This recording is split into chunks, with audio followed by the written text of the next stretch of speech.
2021 itu memang ada keluar berupa cairan dari payudara sebelah kiri. Akhirnya udah dokter bilang, wah ini jalan satu-satunya cuman operasi.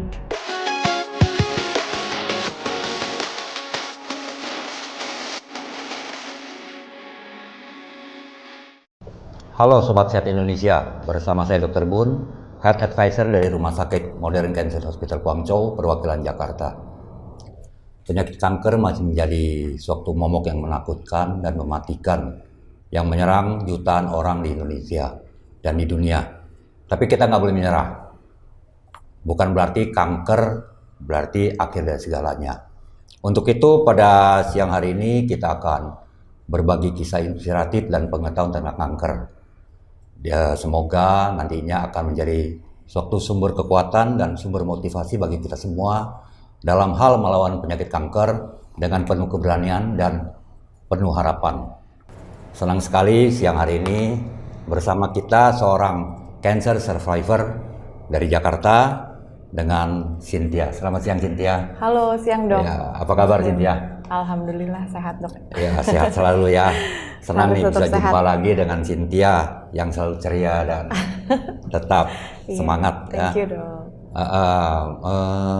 Mohon izin Cynthia, mungkin Cynthia bisa ceritakan bagaimana awal mula Cynthia terdeteksi dan didiagnosa penyakit kanker. Oke. Sebenarnya awal itu aku 2021 gitu ya dok ya. 2021 itu memang ada keluar berupa cairan dari payudara sebelah kiri. Gitu. Warna? Nah, kuning. Okay. Jadi kalau orang bilang itu kolestrum ya dok. Kolestrum, betul. Nah, pada saat itu aku memang periksa ke beberapa dokter, gitu ya, periksa beberapa dokter onkologi pastinya, dan aku USG, mamo pada saat itu, dan dinyatakan itu seperti kutil ya dok dibilangnya ya, ada tumbuhan kutil tapi adanya di dalam saluran ASI. Dalam saluran ASI, oke. Saat itu udah intinya dokter clear bilang itu adalah kutil yang ada di saluran ASI. Jadi dia itu mendorong keluarnya si cairan. Ketika misalnya tertekan ya, jadi kan saya kan ada keponakan ya dok ya, pada saat itu saya lagi coba gendong gitu, pas gendong keluar, jadi akhirnya gitu. Intinya ada tekanan dok. Nah terus bangun tidur, karena kita juga nggak tahu ya posisi tidur ya, pada saat tidur nggak sadar gitu ya, belok kanan belok kiri gitu kali ya. Terus itu keluar juga, tapi dia memang keluarnya spotted aja sih dok gitu. Bukan cairan, warnanya kekuningan, coklat kekuningan. Kentalnya kental sih lumayan. Ada bau amis atau nggak ada clear. Okay. Jadi sempat dipakein tisu juga, dan intinya sudah terkonfirm lah sama dokter kalau itu bukan sesuatu yang ganas atau berbahaya gitu. Intinya pada saat itu 2021 nih dok, kita cerita 2021 ya, mundur dulu nih ceritanya. Terus setelah itu karena dokter bilang solusinya hanya operasi pada saat itu. Operasi, ambil dipotong saluran ASI-nya, ya kan, di bagian itu, lantas habis itu ya udah selesai gitu. ASI, maaf saya potong Cynthia. Saat itu Cynthia lagi menyusui tak? Tidak dok, saya belum menikah. Belum menikah dan belum ada keturunan apapun gitu. Jadi memang cukup cukup keputusan yang menurut saya agak besar juga nih gitu kan ya dok ya. Secara saya juga belum menikah dan belum apa-apa gitu, maksudnya aduh ini harus operasi ya. Saya tanyalah sama dokter apakah urgent operasinya atau tidak. Katanya oh nggak apa-apa, ini bukan sesuatu yang urgent, tapi memang mengganggu penglihatan mata aja dok gitu. Dibilangnya mengganggu penglihatan mata, sehingga akhirnya saya dan keluarga memutuskan oh ya udah saya nggak operasi ya. Long short story-nya pokoknya berjalan waktu 2023 di akhir tahun 2023 cairan ini keluar lebih banyak. Tapi cair dia nggak kental ya, tetap sama, keluarnya pun kuning nanti agak kecoklatan gitu. Terus saya berpikir dong dok, apakah ini kutil menjadi lebih besar atau ada yang bertumbuh baru gitu kan, saya mikirnya kan. Ya udah deh, akhirnya saya memutuskan saat itu periksa di di Malaka, Dok. Di Malaka, Oke, Malaysia, di salah ya. satu rumah Oke. sakit Malaka ya.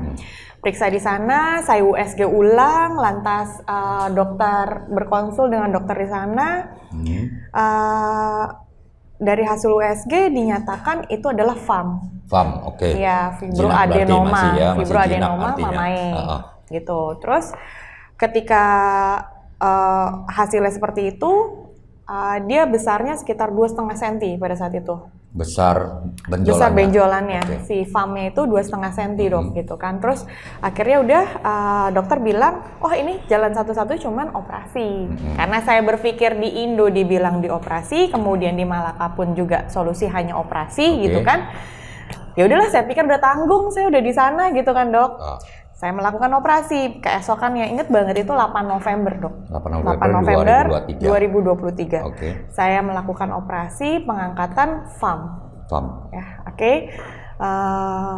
Akhirnya udah selesai pengangkatan, saya pulang dari rumah sakit, tapi memang menunggu hasil patologi. Oke. Ya, kan tuh seminggu tuh, Dok, nunggunya. Seminggu. Saya seminggu menunggu, saya kontrol lagi ke sana. Nah, ketika kontrol, tiba-tiba dokter bilang, saya surprise sama hasilnya. Dia bilang, saya udah panik nih, Dok. Saya pikir, kenapa nih? Muka udah tegang nih, ya kan, Dok? Udah pas dia bilang, iya, ini hasilnya invasif karsinoma. Oke, jadi saya langsung di situ, kok bisa berubah 180 derajat nih gitu loh. Tadinya dari dokternya sudah yakin di awal 90% ini jinak dan ini FAM gitu loh. Tiba-tiba dia berubah dengan hasil patologi yang udah 100% ibaratnya gitu kan, Dok. Udah nggak bisa dibantah nih gitu kan. Coba saya flashback ya, waktu 2021 kamu menemukan ada benjolan? Nggak ada, Dok. Nggak ada benjolan, cuma keluar cairan. Betul, keluar cairan. 2021 sampai 2003 itu sebelum periksa nggak ada terasa ada benjolan? Tidak ada.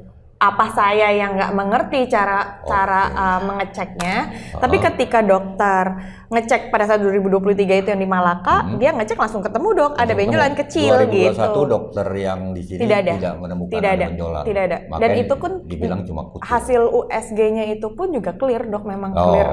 Oke. Terus kemudian setelah 2003 itu kamu dioperasi. Betul. FAM. Setelah hasilnya diketahui sebuah karsinoma. Iya, betul. Kemudian langkah dan di selanjutnya. CIS ya, Dok, ya. Terus gimana? Terus ya dokter itu memang menyarankan saya untuk operasi lagi, mastektomi. Kemudian buang mastektomi. Dia bilang mastektomi dan buang kelenjar getah bening yang di ketiak. Nah, padahal pada saat pemeriksaan di awal USG yang di getah bening tuh nggak ada tuh, Dok, clear. Artinya kamu dikasih tahu waktu itu stadium berapa? Kalau hasil patologi pada saat itu hasilnya masih di grade 1 ya, Dok. Grade 1 harusnya kalau belum sampai kelenjar getah bening ya. Betul. Nah, karena kan operasi ini standarnya FAM pada saat itu tidak ada white excision, ya kan? Artinya berarti meninggalkan kan, Dok.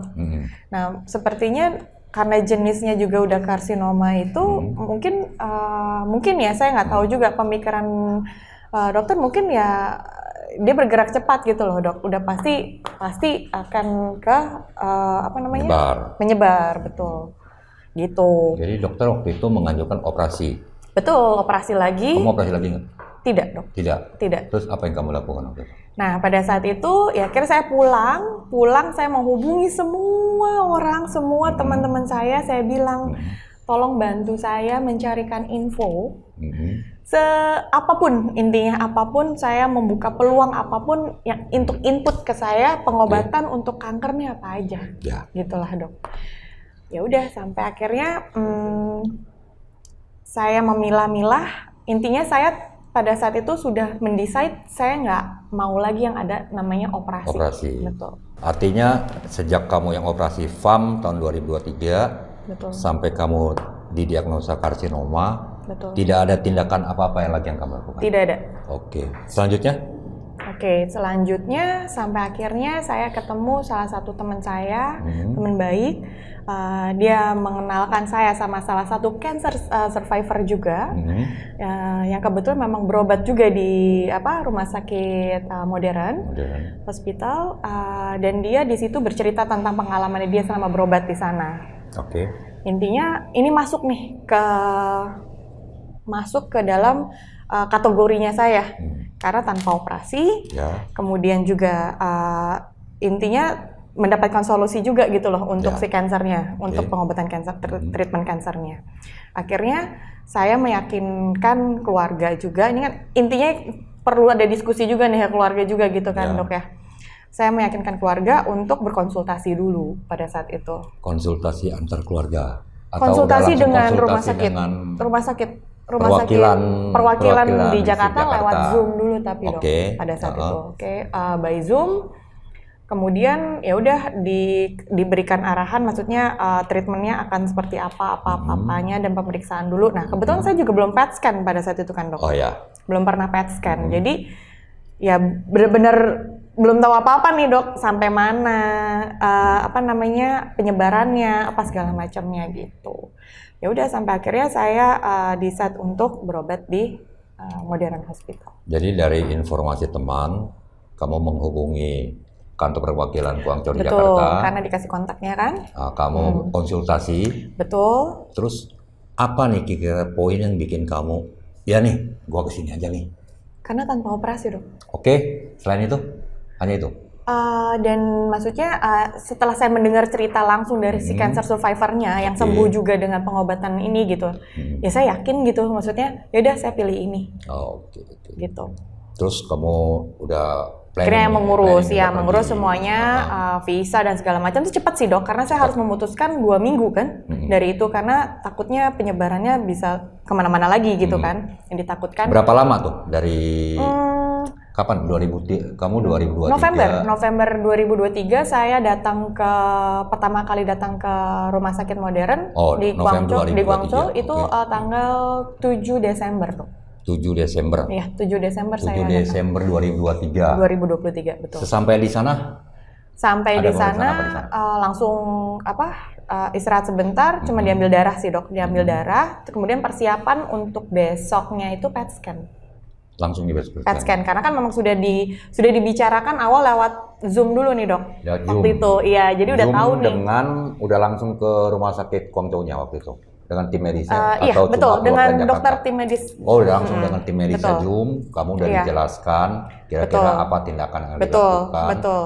Di sana langsung pemeriksaan. Betul dok. Jadi memang karena belum pernah PET scan, jadi ya kan belum ada yang pasti nih gitu kan. Jadi akhirnya ya udah langsung besokannya melakukan PET scan. Sampai di sana setelah dilakukan PET scan segala, kamu ada mendapatkan penjelasan medis lagi gak dari tim multidisiplin? Setelah hasilnya setelah hasilnya keluar, setelah hasil PET scan kan keluar, ya udah dijelaskan tuh dok treatment apa aja yang perlu dilakukan. Kebetulan pada saat itu saya treatmentnya adalah TACE aja, TACE sebanyak 6 kali, kemudian ada imunoterapi. Oke. Menurut kamu penjelasan dari tim medis itu, tim multidisiplinnya gimana? Kamu jelas nggak gitu pasti jelasinnya itu? Karena sebelumnya mungkin saya potong dulu. Kamu bisa bahasa Mandarin? Bisa bahasa Cina? Tidak. Oke, berarti dibantu. Ada kendala nggak? Kalau kendala, ya pastinya kalau untuk bahasa iya. Ya kan dok. Cuman kan di sana memang dibantu ada translatornya, gitu. Ada penerjemahnya yang membantu. Terus ya udah berkomunikasi lewat translator, di tengah-tengah ada translator lah gitu sama dokter gitu. Langsung tuh ya kamu langsung berapa lama kamu di situ saat itu? Pertama kali konsulnya? Pertama kali kamu langsung berobat tuh treatmentnya. Berapa lama di rumah sakit sana? 2 bulan tuh dok. 2 bulan? Karena kemo pertama dan kemo keduanya saya langsung gabung. Oh, kamu nggak pulang lagi langsung? Enggak, setelah kemo ketiga baru saya pulang. Oke. Gitu. Terus rasanya gimana pengalamannya selama di rumah sakit tuh? Dari tim medisnya? Kalau di rumah sakit sih oke ya dok, maksudnya kayak dari kebersihannya oke, pelayanannya, servisnya oke gitu ya. Kemudian juga ini nih yang berkesan buat aku ya di sana itu sesama pasien itu udah seperti keluarga gitu loh dok. Ya. Jadi kan memang kebetulan memang di sana itu enaknya pasien Indonesia itu dibuat di satu lantai itu kan. Lantai 6, betul. Aku lantai 6 sama lantai 3 biasanya dok. Nah aku kebetulan dapat waktu itu lantai 6. Di lantai 6 itu udah kayak keluarga banget dok. Jadi kita nggak ngerasa kesepian juga, tetap terhibur gitu ya. Kayak punya teman juga di sana, nggak bosen lah ibaratnya gitu. Nah aku juga tipenya memang suka main nih dok ke kamar-kamar orang gitu. Jalan-jalan iya gitu. suka jalan, iya. Udah kayak aja rumah sendiri aja gitu dok. Okay. Nah terus jadi di sana ya yang maksudnya yang bikin aku kesan ya itu dia sesama pasien tuh ya kompak gitu. Kita kompak dalam arti juga kayak misalnya sampai kita tuh udah bikin grup WhatsApp. Jadi untuk mempermudah kita komunikasi kalau pesan makanan dok gitu kan. Karena pesan makanan kita kadang online nih dok, ada yang bisa ngerjainnya misalnya siapa yang mau pesan online dia, kita nggak punya aplikasinya gitu kan. Karena kan memang aplikasi WeChat itu tuh nggak ini ya dok ya, nggak bisa semua juga bisa download gitu. Pesan makanannya lewat situ soalnya online kan kayak ya kalau kita lah online. Serasa kayak di Indonesia ya? Iya betul, terus bilang misalnya kita mau pesan ini ada yang mau nitip nggak? Wah lumayan tuh dok, enak kan kayak gitu-gitu. Jadi emang benar-benar seseru itu sih. Terus sama kemudian dari rumah sakit sendiri yang aku berkesan juga ya di rumah sakit tuh mengadakan adanya tour gitu loh dok. Ada tour, jalan-jalan nih kita. Iya, jadi buat si pasien atau buat yang nungguin itu pun jadi terhibur juga kan dok, nggak bosen ya. Nah ngelihatnya nggak cuman pintu jendela gitu kan ibaratnya. Iya benar-benar rumah sakit banget ya, kayak ibaratnya jadi kayak sekalian liburan deh gitu, dikit-dikit tipis-tipis dok, liburan tipis-tipis lah gitu. Jadi banyak banget tuh kegiatannya, naik cruise, terus kita naik. Iya, jadi anggap aja udah piknik. Terus sempat hiking juga tuh kita ke Gunung Bayung. Wah, yang di atas tuh. Yang di atas iya. Kan disuruh olahraga tuh kebetulan kan. Kebetulan juga. Iya, disuruh olahraga. November saya ada ke sana juga. Oh, gitu. Saya juga waktu ke sana merasa ini kayak rumah sakit Indonesia, kita nggak berasa di luar negeri. Karena kita keluar orang ngomong bahasa Indonesia. Iya. Kita ke sana banyak orang Indonesia ya, dok ya. Kebetulan selantai juga orang Indonesia kan, jadi kan gampang ya, dok. Jadi ya udah itu sih serunya itu sih. Jadi akhirnya kita juga seru-seruan lah sama pasien juga akhirnya happy aja kita gitu. Bawa enjoy, bawa happy. Benar. Secara nggak langsung itu meningkatkan imun kita, mempercepat persembuhan ya. Benar sih. Terus ada kendala nggak waktu itu? Ya kendala sih bahasa udah pasti. Nah kebetulan karena aku muslim juga ya dok ya. Dari sisi makanan sih, makanan itu kan nggak banyak pilihannya ya kan. Dan ya itu sih. Cuman memang karena rumah sakit itu dekat juga sama pasar, akhirnya kita bisa masak. Iya betul. Nah, di rumah sakit soalnya kan ada dapur umumnya tuh, tapi dapur umumnya juga bersih sih dok. Cuman ya memang kita harus membeli alat sendiri ya supaya nggak bercampur sama orang. Waktu itu kamu ditemenin sama keluarga nggak? Saya temenin mama. Sama mama? Mamiku ya. Mama kamu nginep di rumah sakit juga? Betul, nginep di rumah sakit. Ada masalah nggak saat mama nunggu kamu? Kalau mama so far sih enggak ya dok ya. So far ya, karena kan kita semua bisa komunikasi tadi itu. Karena kita saling sesama pasien saling tolong menolong juga nih. Dan gitu juga translator ini juga cukup bekerja sama kita itu juga enak nih komunikasinya. Intinya translator itu siap membantu kita juga, kayak misalnya butuh aku mau minta tolong cariin ini di mana ya, mereka akan memberikan info tuh dok, atau bisa juga kita titip beli sama mereka gitu. Jadi susternya gimana susternya? Jutek? Suster enggak nice. Biasa orang bilang takut dan ini yang aku bener-bener menurut aku bedanya ya, perbedaan gitu ya, rumah sakit di sini dan di China, maksudnya di modern gitu ya. Paling pertama adalah mentreat pasien. Karena pasien itu kan kondisinya pada saat itu mungkin secara fisik dan mentalnya juga ada yang siap ada yang nggak juga gitu ya dok ya. Kemudian ini kita berkali-kali nih infus dok. Infus itu kan memang agak susah, lama-lama sulit kita tuh dapatnya ya. Nah dokter dan suster-suster sana tuh sabar banget dok. Maksudnya saya termasuk orang yang paling sulit juga nih dicari. Nggak sakit aja susah gitu loh ya. Apalagi pas lagi sakit gitu. Nah sedangkan karena adanya treatment kemo itu kan si pembuluh darah pada mengecil juga kan dok, agak lebih sulit lagi kan. Nah, gampang bengkak, apa segala macam. Nah mereka cekatan sih dok, cukup cekatan dan cukup profesional. Maksudnya menangani kalau mereka udah pikir, satu suster udah pikir oh ini agak susah, dia langsung cari langsung kepala susternya yang maju gitu loh. Nggak dia coba-coba karena kan sakit ya dok ya, kita kan juga kan betul ya. Di sini trauma nih di sini nih dok nih. Pengalaman aja ya, saya pada saat itu juga kan ada pengecekan juga di sini kan. Ketika saya udah bilang saya agak sulit dicarinya, tolong pakai jarum kecil aja gitu ya. Oh iya, entah lupa atau bagaimana.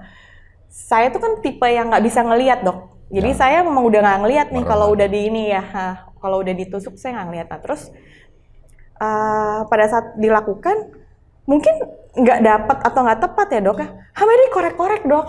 Astagfirullahaladzim, itu udah langsung otomatis saya tarik dong. Saya tarik tangan saya gitu kan, maksudnya kaget, sakit gitu. Dipukul, depak gitu. Jangan gerak. Loh, saya bilang gimana gerak orang sakit gitu. Pokoknya langsung dari situ. Wah, ini sih emang ya adalah perbedaannya mungkin di situ ya. Mungkin apa? Kesabarannya. Kurang sabar kalau di sini. Karena di sana juga mengedepankan pendekatan holistik ya. Betul. Jadi tidak hanya fisik pasien disembuhkan, tapi juga secara emosionalnya segala juga disembuhkan. Terus setelah kamu mendapat pelayanan segala macam, menurut kamu nih apa nih yang the best nih pelayanannya? Atau dokternya atau pengobatannya yang menurut kamu nih yang benar-benar wah nah gitu the best nih di sana? Oke, pastinya sih karena kita runtutin semuanya ya pasti jadinya kan mereka bertim kan dok, soalnya kan kayak dokternya pun bertim, mereka tuh kompak gitu kan, semua segala sesuatu pasti didiskusikan dulu kan tuh. Terus dari sisi suster sih ya mereka tuh on time juga tuh dok, setiap datang ke kamar pasti jam 6 itu pasti udah datang.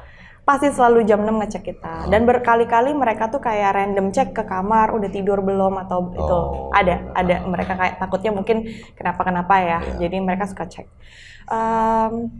The best itu kalau menurut saya imunoterapi kali ya dok ya. Imunoterapi. Itu menurut saya lumayan ada efeknya sih di badan. Waktu itu kamu pakai asuransi atau? Kebetulan saya memang di sana pakai asuransi. Betul, saya ada asuransi pribadi dari Allianz. Terus bagaimana tuh? Ada kendala nggak? Dalam pengobatan asuransinya? Dari awal mulai, memang pengobatan itu ada treatmentnya. Alhamdulillah semuanya berjalan baik sih dok. Maksudnya dari rumah sakit pun maksudnya enak ya tektokannya, kerjasamanya untuk submit dokumen-dokumen yang dibutuhkan karena memang cukup detail ya. Allianz ini meminta dokumen di awal. Memang dia kayak di awal itu meminta detail full treatmentnya apa aja, 6 kali itu apa aja gitu. Jadi mereka memang sudah mengukur nih estimasi biaya dan segala macamnya gitu. Jadi tapi alhamdulillah tercover sih dok, tercover full ya, alhamdulillah nggak ada kendala. Pending dulu atau apa? Enggak sih, pending paling ya karena ada kekurangan dokumen, kemudian cepat dilengkapi oleh rumah sakit, kemudian dikirim ya semuanya by email aja kan, mereka mengirim yaudah sampai akhirnya surat jaminannya keluar, yaudah terjaminkan sudah, dan di sana cashless dok. Untungnya ya, dan mungkin dan memang Allianz sendiri ini kan juga kerjasama ya dok ya sama rumah sakit modern hospitalnya, jadi bisa cashless nih dok. Jadi intinya buat pasien juga jadi udah tenang dok, udah nggak mikirin soal biaya, betul. Kita nggak pusing. Iya, tinggal fokus aja treatmentnya, tinggal fokus aja penyembuhannya. Gitu. Jadi selama kamu di sana berdua sama mama aja? Berdua sama mama aja. Gimana tuh selama menjalani 2 bulan berdua aja di sana, gimana tuh rasanya tuh? Ya, happy-happy aja sih dok. Happy ya. Kebetulan Jalan-jalan terus lagi. Jalan-jalan. Nah, apalagi saya tipenya nggak bisa diam. Jadi saya sampai akhirnya buka open just tip nih dok. Oh, cari cuan juga. Iya. Gimana kalau ngapain ya dok ya? Olahraganya sambil ya udah kita cari cuan juga tipis-tipis gitu. Dan kebetulan ada pasien di sana juga yang punya kargo dok. Wah. Jadi udah kita langsung kok mau dong kontak kargonya gitu. Iya. Langsung cuan juga kita cari cuan. Berarti biasanya kita nih orang-orang berpenyakit kanker nih secara nggak langsung harus kita nggak bisa pungkiri itu pengaruh dari sekitar ya. Betul. Dukungan supportif dari lingkungan, support dari keluarga utamanya. Bagaimana nih kamu rasakan dukungan dari keluarga atau support teman-teman? Udah pasti sih garda terdepan aku udah pasti keluarga inti ya dok ya, mami, papi, terus adik dan keluarganya gitu ya. Itu benar-benar full support. Aku sampai terharu sih gitu, sampai sekarang aja tuh masih berasa sih mereka tuh benar-benar full supportnya tuh. Bener-bener aku tuh udah nggak boleh mikirin apa-apa, udah pokoknya kamu fokusnya ini aja gitu kan. Waktu pertama kali, waktu pertama kali mereka tahu kamu terdiagnos kanker ini, bagaimana reaksi mereka? Oh ya mereka kaget. Sebenarnya mereka pasti lebih kaget sih dok dari saya, mungkin ya. Tapi mereka nggak melihat aja gitu. Nah, mereka kasih lihat ke saya gitu karena mungkin takutnya saya juga mentalnya juga jadinya down juga gitu kan. Tapi intinya mereka tuh support di setiap keputusan yang saya ambil gitu. Dari mulai saya mau ngambil berobat di sini dan apapun itu mereka support semuanya gitu. Terus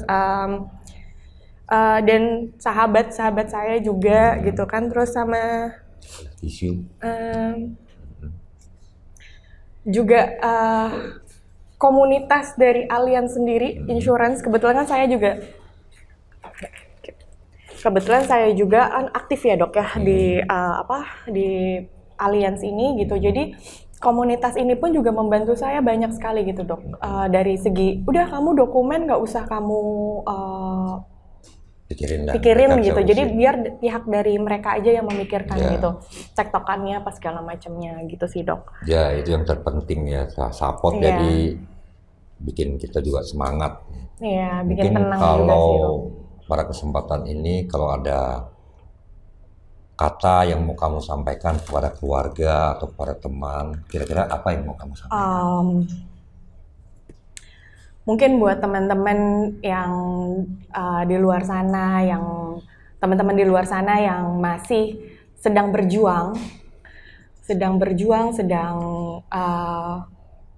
menjalankan treatment, intinya tetap semangat dan tetap konsisten sampai selesai, menyelesaikan semua pengobatannya.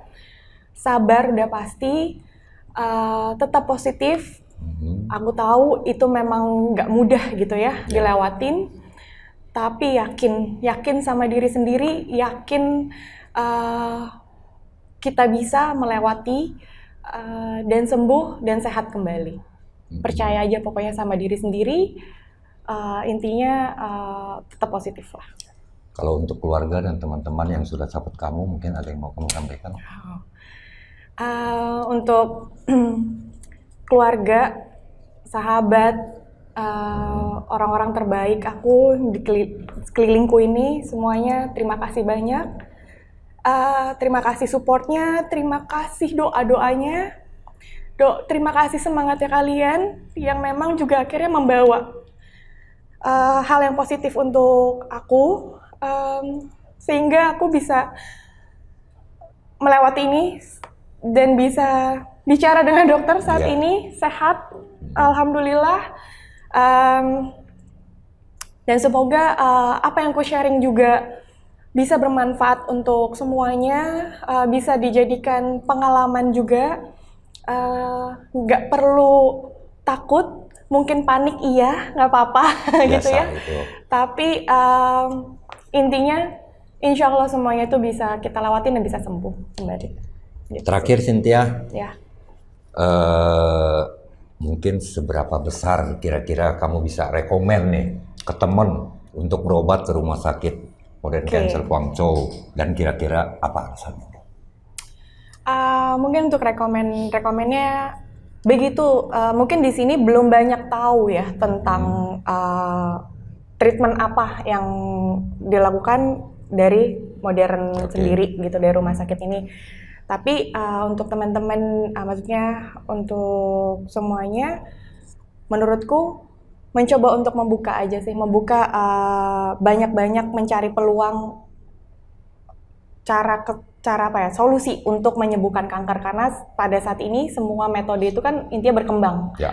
Dan aku yakin sih di rumah sakit modern ini terbaik sih menurutku gitu ya. Sampai saat ini so far semuanya baik, sesuai dengan prosedur juga secara medis gitu. Semuanya intinya buat teman-teman bisa coba untuk dikonsulkan dulu gitu loh. Dan di sini pun juga gampang, udah ada perwakilan ya kan di Indonesia. Ya, betul, gitu. betul.